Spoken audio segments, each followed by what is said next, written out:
and exploitation of what you own. And the An exploitation of genius. that's much later. Okay. First principle is that exploitation of what you own. And hence, what do you own? What is your own? That is such a That is fascinating, yeah. ontological question. It's such a philosophical question. Yeah. So let's start with a few stories. It's Okay. It's been a few weeks. We're back. Yeah. And we're back with a conversation which we don't necessarily have answers for, but it's a conversation. Let's begin. Yeah, but we've thought a lot about this Yeah. conversation. I mean, let's start with what happened between Wikimedia Foundation and Slater, Yeah. the photographer, who had engineered a situation. He had set up a rig and set up a camera in such a way that macaques, that's a It's a great ape. It's a monkey. It's an ape. Ah. It's a monkey. It's an ape. Macaques came up to the camera, posed in front of the lens, and clicked away, creating a large variety of really wonderful macaque selfies Yeah. that eventually became viral, and everyone in the world probably. Yeah, I remember it was on the cover of a few magazines. Yeah. Yeah. And of course, made it to and Wikipedia kind of put these pictures up, and there was with context. Yeah. Much later, between 2011 and 2014, this went on for a while. So much later, the photographer sued Wikimedia Foundation, demanding that the photographs be taken down, claiming that he owned the IP and the ownership of these photographs. Okay. Wikimedia Foundation's response to that was that the photographs are not owned by the plaintiff, but are owned by The world at the large. world at large. By I don't know the exact legalese of it, but basically the world owns them because the camera just happened to be there, and it's actually the macaque. It's actually A non-person entity. a non-human entity. I don't know if a macaque Okay. is a person. Yeah, it's not a legal person. It's not. I don't think a macaque can sign a contract. Right. A macaque you can be sued for torturing a macaque, Right. but I think a macaque can sign a contract. So a non-legal person. Yeah, I think a non-legal person. Yeah. Yeah. Yeah. Right. So a person Yeah. must have personhood rights, Personhood rights, but not necessarily a legal identity. legal identity. Yeah. A macaque can't own something. Yeah, exactly. And as a result, anything that a macaque owns or a macaque makes is owned by the world. Let's say that's probably So the argument. where did it pan out? What So happened? as the argument unraveled, a third party stepped in into this entire conversation, into this entire mix. PETA, saying as de facto representatives of all macaques in the world, having done so much work for monkeys and macaques in the which in the makes area. which makes them de facto. Representatives. Okay, that's a stretch, no? I mean, that's not the language. The language is Okay, on behalf of them, we are. no, not even that. The language to begin with is that let all proceeds go towards macaques, towards the welfare of macaques.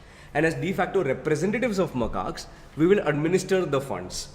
So what you said, But there's two grades. and there is intentionality to it. So Yeah.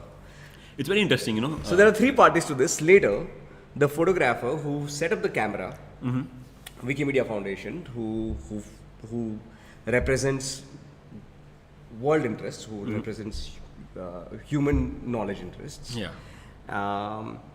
and PETA, who, as they say, represent macaque Animals. interests in this particular case. Yeah.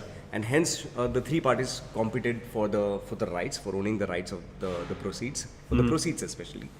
And eventually, the court ruling was in the favor of A split ruling, no? was a split ruling, yeah.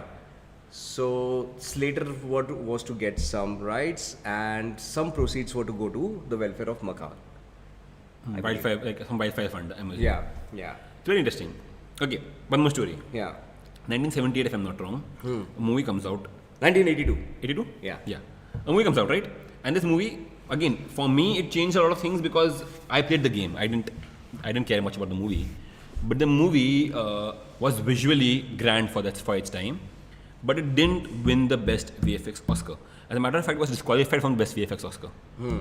And the reason it was disqualified was very interesting, because apparently they cheated by using in the VFX category by using computer effects. Right. Right. The world has come such a long way in just 40 years. Yeah. Exactly 40 years. Yeah. That VFX is not synonymous with computer graphics, Right. but they were disqualified. Right. This is the first one, not Legacy, not the bad one. Yeah. Yeah. And that was a very interesting idea that visual effects within a film need to be created in a certain paradigm of physicality and not cheated by using computers. Right. And not, again, I think not only there is, with computers, it means there is automation, Yeah. but there is also a library. That I think at the very outset, this example is very, very exciting and very interesting Yeah. in today's context. Because when You're building on image libraries of earlier or graphics, yeah. as they would call it. So it's then. not only generative computation. Generative computation, of course, must have formed an important part of it. Yeah. But it's also built upon something, and that idea that hence. But what it's- image isn't? Okay, we'll come back to that later. Exactly. We'll come to that in a moment. The third story that we should talk about, and we should kind of third case that we should really look at. And while we are looking at ownership, while we're looking at the idea of the idea of patent itself, the idea of owning something itself. In the case of macaques, who really owns that photograph? If an animal has come and clicked a photograph of themselves, they should own it by all fairness. But As long as you define the day. Yeah. but if the photographer says that I left the camera in that particular situation, in that particular condition, for that kind of outcome to happen, that Yeah. was intentionality there. And So it's also- I am the deciding variable. If you remove me from the equation, it would never happen. Right.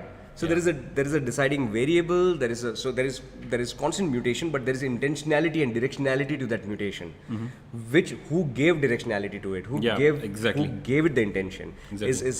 Is being questioned. I'll give an when example establishing before we ownership. get Yeah. into that. Yeah. Imagine a setup camera on Andheri station or Churchgate, which takes a photo every time there are 100 people on the platform. Would the 100 people have any rights? They've just come in. Them coming in triggers the photo. Interesting. What could be argued is I am the only variable that matters. If those 100 people hadn't showed up, someone else might have shown up. So they are not a necessary variable. Or can one of those 100 people across their life keep or sign like a lifelong document that their likeness will never be photographed no matter what? And if they were to do that, will it still trigger, if there are like 20 people of that nature? We'll come back to why Anand using this particular example, Yeah. this particular sub-clause in this thought experiment. Right. We'll come back to it in a bit. Right. Which brings me to the third case that we wanted Yeah. to speak about, which is the Texas basmati rice case. In the late 90s, and I had the privilege to You were there. to witness this firsthand when Vanda Shiva was in the middle of this discourse. I was Bijay Vidyapith. I was studying at Bijay Vidyapith at the time, and Vanda Shiva was leading the discourse in this particular matter.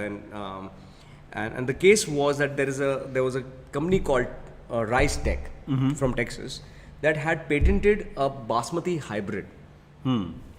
Now, what does this patent really mean and imply? It means that no Punjabi farmer, no Pakistani farmer, no Indian farmer will be able to export basmati rice in the Western Hemisphere. They have the rights they have the monopoly to create. They have trademarked the word, so only they can use it. They've trademarked the word basmati, so nobody can use the word basmati, even though they were not the originators of the word, but they were the first ones to establish a patent a market for it, and patent and use case for it. And they also created a hybrid. In fact, they kept claiming that they are a natural variety. They do not believe in genetic modification. So it's not like they had. And this is early 90s, so late 90s, yeah. 90s, so GMOs are just popping up. It was on the scene. Monsanto was very much on the scene at the time. But these guys were talking about a natural variety, a hybrid variety. And of course, Indian farmers had been doing it for centuries. In the foothills of Himalayas, from Dehradun basmati to all kinds of incredible varieties have evolved out of this region and have been hybridized out of this region over generations. So it was India versus USPTO, US Patent Office. US Patent Office, of course, and both of them were looking at both Indian state and USPTO were looking at a at an annual $4.3 billion market only for India. We don't even know what other export territories there were, but most exports come from India. So we can imagine that's the market size in the Western Hemisphere. So that's because roughly $4 to $6 billion worth of rice is exported from India to the West. Got it. So what happened next? So that's the size of the market. It's a pretty sizable market to go after and kind of keep fighting about, right? And what followed next was two insights emerged, and as a consequence, two policies emerged. One is that you cannot patent life, you cannot patent plants. There is non-GMO plants. Non-GMO plants, even in genetic patenting, it's not trivial. You cannot, unless it's a completely asexual genetic invention of a plant. So if you are splicing two sets of genetic code that exist, like for example, another case was 2013, the US Supreme Court banned the patenting of all human genome. That's right, and this has been going on. This and I think 4,000 odd patents were already granted, then they were cancelled, saying they don't stand anymore. Exactly. Yeah. And that has been, I mean, since this happened, this question has been around. So what was the second thing that happened? You said, okay, patents were... The second thing that was established was you cannot patent indigenous wisdom. If a community has claim over a piece of wisdom, over an insight, over a framework, over a way of life, over a methodology, over a scientific methodology, over generations, that cannot be patented. So like golden latte can't be patented for a cold. You can't actually patent it. You can't patent... Golden is turmeric latte. Like, it's turmeric latte. Haldi doodh. Yeah. You actually can't patent haldi doodh anywhere in the world. Even if it through... whatever, it goes through multiple blind tests and it proves to, and I'm sure there is a lot of research on this, and it does prove to, cure. Have the efficacy it claims to have. Yeah, it does have it actually, we know that. There is enough research on that. And even then you can't patent it. Yeah. Because it's indigenous knowledge. So that's the other interesting part about ownership, that if an ownership has been established for generations and being guarded by a community, if a community has proven to be a faithful trustee of an IP. Even in classical IP laws, it's before 70 years of death of author. Like author is the community for eternity. It's out of copyright, so you can't copyright it again. Right.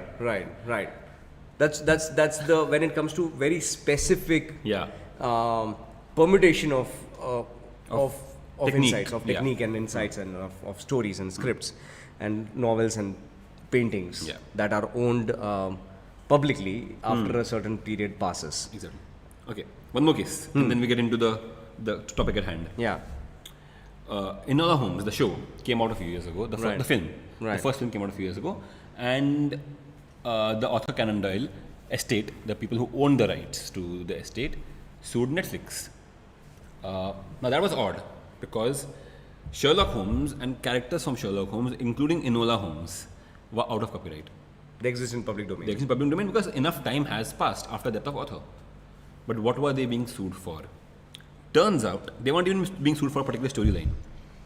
Turns out, a bunch of books from... About 10 books. ...were still in copyright. Okay? Now, none of the characters or storylines were being used by Netflix. All the characters and storylines being used were already in copyright or were completely original. Right.